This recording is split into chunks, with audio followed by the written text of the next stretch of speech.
நேர்களே, பலஸ்தீனத்திலிருந்து பல செய்திகள் வந்திருந்தாலும் கூட இன்றைக்கு வரக்கூடிய செய்திகள் இஸ்ரேலுடைய மிகப்பெரிய பலவீனத்தை, அது இனி பலவீனமான நாடாக மாறுமோ என்று எண்ணக்கூடிய அளவில் இந்த காசா போர் ஒரு டிராஸ்டிக் எஃபெக்ட், மிக கடுமையான ஒரு சூழலை, களச்சூழ்நிலையை இஸ்ரேலில் ஏற்படுத்தியிருக்கிறது.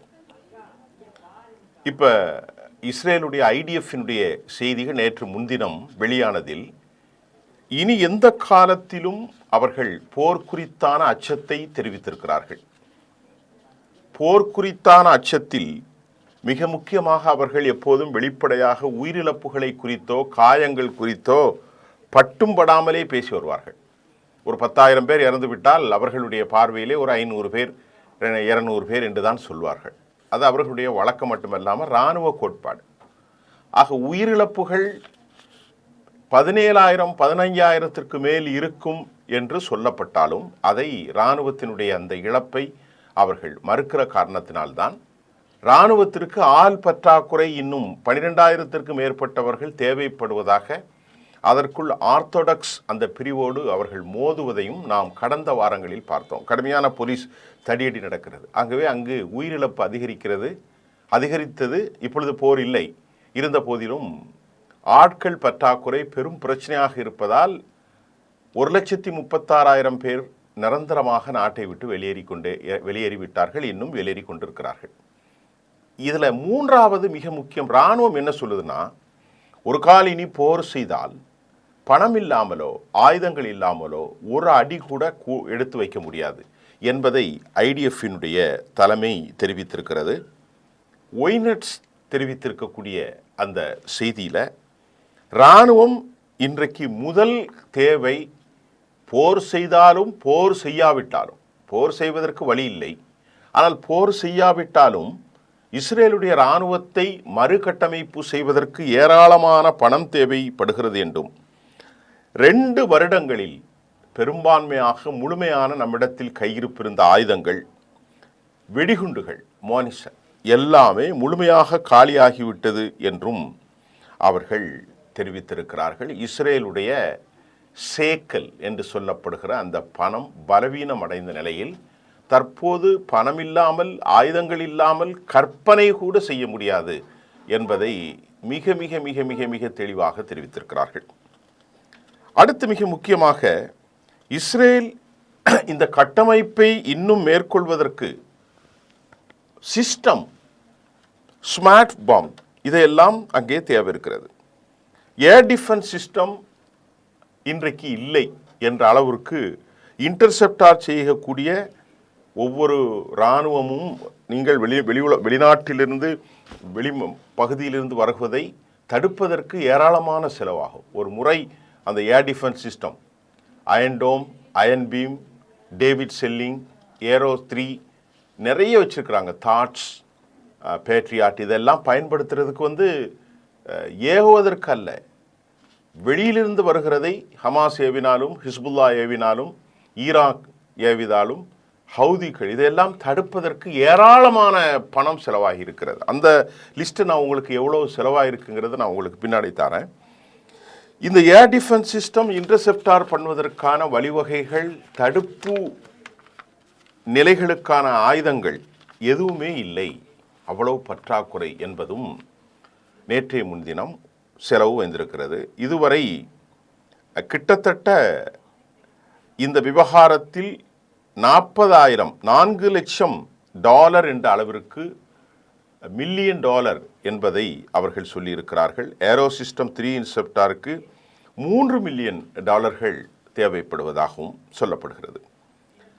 ஐடிஎஃபினுடைய இந்த கிரிட்டிசைஸ் என்னன்னா, பணம் தாமதமாவதால் முதல் வருட போரில் பாடம் கற்கவில்லை என்று கூட அவர்கள் குற்றம் சாட்டியிருக்கிறார்கள். 2023 நாம் போரை நடத்தினோம். 2024 அக்டோபருக்குள்ள கூட அரசு பாடம் கற்கலை, ஏன்னா பணம் இல்லை. அப்போ இதற்கும் அவர்கள் பாடம் கற்காத நிலையும் ஐடிஎஃப் தற்போது பெஞ்சமின் நெதன்யாகுவின் மீது நேரடியாகவே குறை சாட்டியிருக்கிறார்கள். அதில் அவங்க என்ன சொன்னாங்க ஐடிஎஃப்னா, நாம் நினைத்தது ஒரு 4 அல்லது 6 வாரத்தில் 1.5 மாதத்திற்குள் எல்லா போரும் முடிந்துவிடும் என்று தான் நினைத்தோம். ஆனால் 2 வருஷம் தாண்டியும் கூட அது முடிவராதவில்லை. அது கடைசியில் வருது. அப்படி என்றால் நம்மிடத்தில் என்ன ஆயுதங்கள் இருக்கும், பணபலம் இருக்கும், ஆள்பலம் இருக்கும் என்பதை ஐடிஎஃப் சொல்லாமல் மிக அழகாக சொல்லி காட்டுகிறார்கள். அது மட்டும் இல்லாமல் மிக முக்கியமாக இது எவ்வளவு செலவு என்றால், நீங்கள் நம்பினாலும் நம்பாவிட்டாலும் சற்றேறக்குறைய 30 லட்சம் கோடி ரூபாயை அவர்கள் இழந்திருக்கிறார்கள் என்கிற ஷாக் நியூஸ் மிகப்பெரிய அளவிலே வந்திருக்கிறது. 2025 787 பில்லியன், அதாவது கடந்த 30.8 பில்லியன் செப்டம்பரில், அதாவது சேக்கல் 30.8 பில்லியன் ஷேக்கல், அதாவது 30 பில்லியன் டேக்கல்னா ஈரானுடைய, அதாவது இஸ்ரேலுடைய அந்த ஷேக்கல் என்பது அமெரிக்காவினுடைய கிட்டத்தட்ட 10 பில்லியன் யூஎஸ் டாலர் செப்டம்பர் வரைக்கும். அதற்கு முன்பைய கணக்கு வேறு. ஆக எல்லாவற்றையும் சேர்த்து 2023, 24, 25 வரை 787 பில்லியன் ஷேக்கல். அடே அப்பா, கற்பனையே செய்து பார்க்க முடியாது தோழர்களே. எத்தனை சேக்கல் தெளிவாக இருக்கிறது? 787 பில்லியன் ஷேக்கல், அதாவது 237 அமெரிக்க பில்லியன் யூஎஸ் டாலர். இந்திய மதிப்பிற்கு கணக்கு போட்டிருந்தேன்னா ஒரு 90 ரூபா இன்றைக்கி கணக்கு போடுங்க, கிட்டத்தட்ட 27 லட்சம் கோடி, 27 லட்சம் கோடி. இதுக்கு மட்டும் இன்னும் மற்ற செலவுகள்லாம் அது எத்தனை லட்சம் கோடிங்கிற கணக்கு இல்லை. இராணுவ செலவு மட்டும் 237 பில்லியன் அமெரிக்க டாலர்களாகவும் இஸ்ரேலுடைய 787 பில்லியன் ஷேக்கலாகவும் இருக்கிறது. இதன் மூலம் அந்த நாட்டினுடைய ஜிடிபி டிக்ளைன் எவ்வளோ தெரியுமா? 5.31% வளர்ச்சி குறைந்து விட்டது, இழப்பாகி இருக்கிறது என்ற செய்தியையும் இப்பொழுது வெளியாகி இருக்கிறது. இந்த 27 லட்சம் கோடி ஒரு சின்ன நாடு தாங்குமா? அமெரிக்கா ஏன் போரை நிறுத்தலான்னு புரியுதா? இந்த கடனெல்லாம் எப்போ அமெரிக்கா வசூல் செய்ய போகிறது? 30 லட்சம் கோடி கேட்டு கையெழுத்து போட்டாங்களே உக்ரைன், அந்த நாடு மாதிரி இங்கே ஒரு நாடா? அதில் வளம் இருக்கிறது, மைன்ஸ் இருக்கிறது, எல்லாமே இருந்தது. இங்கே என்ன இருக்கிறது? ஒன்றும் இல்லை. இங்கே ஆயுத பலங்கள் மட்டும்தான் இருக்கிறது, டெக்னாலஜிஸும் இருக்குது.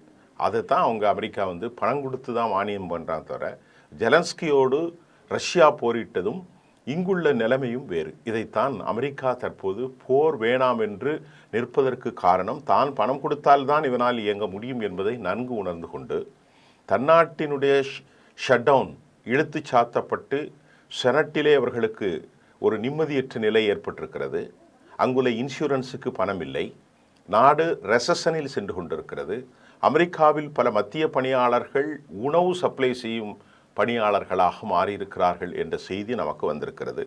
இந்த சூழ்நிலையில் இஸ்ரேல் இது போன்ற ஒரு மோசமான நிலைக்கு தள்ளப்பட்டதால் அமெரிக்காவுடைய ஜேடி வான்ஸ், ஸ்டீவ் விட்காஃப், ஜெரி குஷ்னர், மார்க்கோ ரூபியோ போன்ற முக்கிய ஆளுமைகளை மிக கடுமையாக மிக மிக மிக கடுமையாக போரை நிறுத்துவதற்கு அவர்கள் பாடுபடுவதன் காரணம் இஸ்ரேலில் ஒன்றும் இல்லை. 787 billion shekel, 237 billion US dollar, இந்திய மதிப்பிற்கு 27 லட்சம் கோடி கிட்டத்தட்ட. இந்த 2 வருஷத்தில் காலி, உயிர்கள் காலி, நாட்டின் கட்டமைப்புகள் காலி, எல்லாம் காலி. சரி, இது ஜிடிபியில் 5.2%. இதற்கிடையே இஸ்ரேல் அஃபீஷியல்ஸின அலுவலர்கள், உயர் அதிகாரிகள் கடும் அச்சம் தெரிவித்திருக்கிறார்கள். அவர்களுடைய அச்சத்திற்கான காரணம் ஈரான், சிரியா, லெபனான், மேற்கு கரை இவைகளெல்லாம் இன்னும் ஆபத்து இருக்கிறது. ஈரானுடைய ஆபத்து வலிமையாக இருக்கிறது. லெபனானுடைய ஆயுதப்படை தளபதியை நேற்றுக்கொண்டார்கள். இப்பொழுது அவர்களின் மூலம் ஆபத்து இருக்கிறது. தொடவே முடியாத ஆளுமைகளாக லெபனானை தாண்டி ஹிஸ்புல்லா, அவங்க ப்ரிப்பேர்டாக இருக்கிறாங்க. பலிஸ்டிக்ஸ் மட்டுமில்லை, ஹைப்பர்சோனிக் மட்டுமில்லை, உலகத்தில் யாரிடம் இல்லாத சில டெக்னாலஜிஸ் அவர்கள் இருப்பதாக ஒரு 1.5 மாதத்திற்கு முன்பு கூட நாம் ஒரு செய்தியிலே பேசியிருந்தோம். இவர்கள் ஒருவேளை இந்த போரை ஆரம்பித்தால் நமது பாடு பெரும் அந்தரத்தில் ஆங்கிவிடும் என்பதையும் இஸ்ரேலுடைய டாப் அஃபீஷியல் தங்களுடைய டீப் கன்சர்னை பகிர்ந்திருக்கிறார்கள். ஈரான் ரெக்கவரி ஒருவேளை காசா ஃப்ராகில் அந்த ஒப்பந்தம் முறிந்தால் நாம் என்ன செய்வது என்ற கேள்வியும் அவர்கள் எழுப்புகிறார்கள். அந்த ஒப்பந்தம் முறிந்தால் லெபனான் தாக்குதல், அடுத்த கட்ட போர் ஏற்பட இஸ்ரேல் முழுமையாக காலியாகி இருக்கும். ஆயுத தளவாடங்களுடைய பற்றாக்குறை மிகப்பெரிய வீக்னஸ், பலவீனம் என்பதை பொது இடங்களில் வெளிப்படுத்துவதற்கு கூட தடை ஏற்படுத்தப்பட்டிருக்கிறது என்ற செய்தியும் நமக்கு அங்கிருந்து வருகிறது. 2023 போரின் அந்த பொருளாதார பலகீனம் ஆகத்தான் அந்த சீஸ்ஃபயருக்கு இன்றைக்கு அவர்கள் சென்று கொண்டிருக்கிறார்கள். ஹமாஸ் 40,000த்திற்கு மேற்பட்ட ஆட்களை கொண்டு வந்து அவர்கள் வலிமையாகிவிட்டார்கள் என்ற செய்தியும் நமக்கு இப்பொழுது கிடைத்திருக்கின்றது. தோழர்களே, நான் ஒரு கருத்தை உங்களுக்கு முன்பு சில நாட்களுக்கு முன்பு வைத்திருந்தேன். அந்த கருத்தில் எத்தனை பாதிப்புகள் ஏற்படும் என்பது அது இப்பொழுது உறுதி செய்யப்பட்டிருக்கிறது ஒய்நெட்ஸ் மூலமாக. த மெஜாரிட்டி ஆஃப் இஸ்ரேல் அடுத்த தேர்தலில் 52% மக்கள், இது ஒரு அடுத்த செய்தியில் அவர்கள் நெதானியாகுக்கு எதிராகவும், 41% மக்கள் புரோவாகவும், 7% மக்கள் யாருக்கும் ஆதரவு இல்லை என்றும், ஆக மொத்தத்தில் 59% மக்கள் இவருக்கு ஆதரவு இல்லை. மற்றதும் மாறும். இந்த ஆதரவிலே அடுத்த பிரதமராக சிலர் வரலாம் என்றும் அந்த கருத்து சொல்லியிருக்கிறது. ஆகவே இன்றைக்கு நெத்தானியாகுக்கு எதிரான கருத்து தான் 52 + 7 59% இருக்கிறது. யாயிர் லாஃபீடு ஒரு பிரதான தலைவராக இருந்தாலும் அடுத்து அவர் ஒரு 16 விழுக்காடு ஆதரவில் தான் அவருக்கு இருக்கிறார். யோசி சோகன் முன்னாள் முஸாத்தினுடைய தலைவரும் அவர் ஒரு 10%, ரான் டர்மர், இஸ்ரேல் கர்ட்ஸ், கிடன்சார் போன்றவர்கள் எல்லாம் 8, 3, 9 என்ற ஆதரவை பெற்றிருக்கிறார்கள். இதெல்லாம் அடுத்து யார் என்று. இதற்கிடையிலே வலதுசாரி பென்கேவிர் ஆதரவை வாபஸ் பெற்றால் ஒட்டுமொத்தமாக நெத்தனியாகுவால் பெரும் சிக்கலை சந்திக்கும், ஆட்சி போகும். ஆகவே மக்களுடைய போராட்டங்கள் இப்பொழுது கடுமையாக இருக்கிற ஒரு சூழ்நிலையில் இஸ்ரேல் தன் வரலாற்றில் கிட்டத்தட்ட 77 ஆண்டுகால வரலாற்றில் இப்படி ஒரு சிக்கலை சந்திக்கவில்லை. இனி அவர்கள் சந்திப்பார்களா என்ற கேள்வியும் எழுதியிருப்பதாகவும் நாம் பார்க்கிறோம். அமெரிக்கா காசா மீதான எல்லா நடவடிக்கைகளையும் இப்பொழுது தடை செய்திருக்கிறார்கள். புரிகிறதா? நான் கீழே சொன்னல 737 ஷேக்கல், அதாவது கிட்டத்தட்ட 30 லட்சம் கோடி இழந்தா எப்படி இவனுக்கு ஆதரவு கொடுப்பான் அமெரிக்கா? அவனுடைய பணம் தானே. அமெரிக்கா மீண்டும் எச்சரித்திருக்கிறார்கள், மறுபடி பிரச்சனை ஏற்படுத்தி விடாதே, உனக்கு நாங்கள் பணம் தர முடியாது என்பதை சொல்லாமல் சொல்லி ஹமாஸின் மீதாக காசா மீதான எல்லா நடவடிக்கையும் அமெரிக்கா தடை செய்திருக்கிறார்கள். இம்பாசிபிள் நியூ சாங்ஷன் அப்படிங்கிறது தான் அந்த செய்தி. அது மட்டும் இல்லாமல் கான் பப்ளிக் ப்ராட்காஸ்டர் ஒரு செய்தியில் உடல்கள் வருவதை 13 உடல்கள், இதுவரை 15 உடல்கள் வந்திருக்கிறது, இன்னும் 13 உடல்கள் எஞ்சியிருக்கிறது. அவற்றை காரணம் காட்டி மீண்டும் ஒரு குழப்பத்தை ஏற்படுத்தலாமோ என்ற நடவடிக்கையை அமெரிக்கா உன்னிப்பாக கவனித்து அவருடைய சொந்த ட்ரோன்களை காசாவினுடைய மண்டலத்திலிருந்து சுயாதீனமாக அவர்கள் பரிசோதிக்கிறார்கள். காரணம், இஸ்ரேல் வரம்புகள் மீறுகிறதா என்பதை அவர்கள் கண்காணிக்கிறார்கள். நம்பவில்லை. ஏற்கனவே ஸ்டீவிட்கா போன்றவர்களும் ஜெரி கிருஷ்ணர் எல்லோரும் அங்கே இருந்து கொண்டிருக்கிற நிலையில், கூப்பர் அங்கே இருக்கிறார். இவர்களெல்லாம் இருக்கிற நிலையிலும் கூட சுயாதீனமாக 200க்கும் மேற்பட்ட எமினன்ட் டிஸ்டிங்ஸ் பர்சனாலிட்டி அங்கே தன் இருப்பை எக்ஸிஸ்டன்ஸ் உறுதி செய்திருக்கிற நிலையில் ட்ரோன்களின் மூலம் நடவடிக்கைகள் காசா பார்டர் மண்டலத்தில் கண்காணிக்கப்படுகிறது. கம்ப்ளீட்டாக குருட்டினைஸ் பண்ணப்படுகிறது. இது சர்வேலன் கேமராவுக்குள்ள அவர்களுக்கு வந்துட்டு கிட்டத்தட்ட இந்த நிலையில் 72 மணி நேரம் தான் அக்ரிமெண்ட் போட்டிருந்தாங்க. ஆனால் இப்போ தாண்டி போச்சு. இருந்தாலும் ஹமாஸ் ஒரு இன்னும் அந்த இடத்தை ஐடென்டிஃபை பண்ணதற்கு த ரெட்ரியூஸ் லொக்கேட்டட் என்னன்னா ஹெவி எக்யூப்மெண்ட்ஸ் தேவைன்னு சொல்லியிருக்காங்க. அதை நன்கு உணர்ந்திருக்கிறாங்க அமெரிக்கா, இவங்க போய் சொல்லலைங்கிறது. ஆக இப்படி போய்கொண்டிருக்கிற ஒரு செய்தியும் நாம் இப்போது பார்க்கக்கூடியதாக இருக்கிறது. மிக முக்கியமாக இஸ்ரேல் கிட்டத்தட்ட நான் ஒரு கருத்தை உங்களுக்கு சொல்லியிருந்தேன். அது ஒரு 7-6 மாதத்திற்கு முன்பு அமெரிக்கா 140 விமானங்களில் கப்பல்களில் ஆயுதங்களை அனுப்பியிருந்ததாய் நான் உங்களுக்கு சொல்லியிருந்தேன். இப்பொழுது நேற்று சரியான தரவுகள் வந்திருக்கிறது. கடைசியாக அமெரிக்காவினுடைய ஆயுதங்கள் எங்கிருந்து வந்தது தெரியுமா? ஜெர்மனிலிருந்து அனுப்பியிருந்தாங்க. அதை சேர்த்து தான் நான் உங்களுக்கு சொன்னேன். இப்போ சரியாக எக்ஸாக்டாக எவ்வளவு ஆயுதங்களை இந்த மக்கள் அப்பாவிகளின் மீது செய்வதற்கு அமெரிக்கா அனுப்பியது என்ற தகவல் நிறைய பேருக்கு தெரியாத ஒன்று. இப்பொழுது சரியான புள்ளியோடு நான் உங்களுக்கு சொல்கிறேன். அமெரிக்காவுக்கு 237 பில்லியனை அவர்கள் பணம் செலவு செய்திருக்கிறார்கள். 27 லட்சம் கோடி. இஸ்ரேல் செலவு பண்ணியிருக்கிற பணம் காசா மக்களின் போரில் 237 பில்லியன். இதில் பெரும்பான்மையான பணங்கள் அமெரிக்காவின் பணம் தான். இதில் இந்த கார்கோ பிளைன் மூலம், விமானங்கள் மூலம் எவ்வளவு விமானங்கள் அனுப்பியிருப்பாங்க தெரியுமா? கார்கோ ஃப்ளைட்னா இப்போ சும்மா ஒரு 500 பேர் இருக்கிற மாதிரி இருக்காது. ஏராளமான ஆயுதங்கள், டன் கணக்கில் 900 டன் யூஎஸ் கார்கோ பிளேன்களில் வந்திருக்கிறது. கொஞ்சம் கற்பனை செய்து பாருங்கள் தோழர்களை. 900 டன் அமெரிக்கா மிகப்பெரிய ராட்சச கார்கோ விமானங்கள் ஃப்ளைன் மூலமாக ஆயுதங்களை அவர்கள் இங்கே இறக்கியிருக்கிறார்கள். 150 கப்பல்கள் நிறைய ஆயுதங்கள். இதெல்லாம் கற்பனை செய்து பாருங்கள். ரொம்ப ஒரு சின்ன ஒரு மண்டலம், 22,000 சதுர கிலோமீட்டர், 40 கிலோமீட்டர் நீளமும் 10 கிலோமீட்டர் அகலமும் கொண்ட ஒரு சிறிய துண்டு.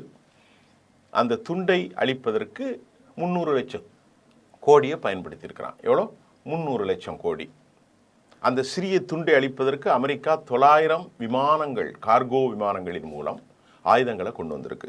அந்த சிறிய நிலப்பகுதியை காலி செய்வதற்கு 150 மிகப்பெரிய ராட்சச கப்பல்களில் மெர்கோவா வெர்ஷன், ஆர்பிஜி செல்கள், இன்னும் இயந்திர துப்பாக்கிகள், முனிஷன்ஸ் கடுமையான வெடிகுண்டுகள், பங்கர் பஸ்டர்கள், ஏர் ஸ்ட்ரைக்கர்கள், ஏர் டிஃபென்ஸ் சிஸ்டம், இன்னும் நாங்கள் அறிந்திராத ரொபாட்டிக்ஸ், கற்பனைக்கு அப்பாற்பட்ட இணையத்தையும் அந்த துண்டை அவருக்கு ஜெயிக்க முடியல. இதுக்கு மேலே நம்ம ஒன்றும் பேசுறதுக்கு செய்திகள் இருக்கிறது, இதற்கு மேல் ஒன்றும் பேசவில்லை. இது ஒரு அதிசயத்திலும் அதிசயமாகவே நான் அதை பார்க்கிறேன். அவ்வளோதான்.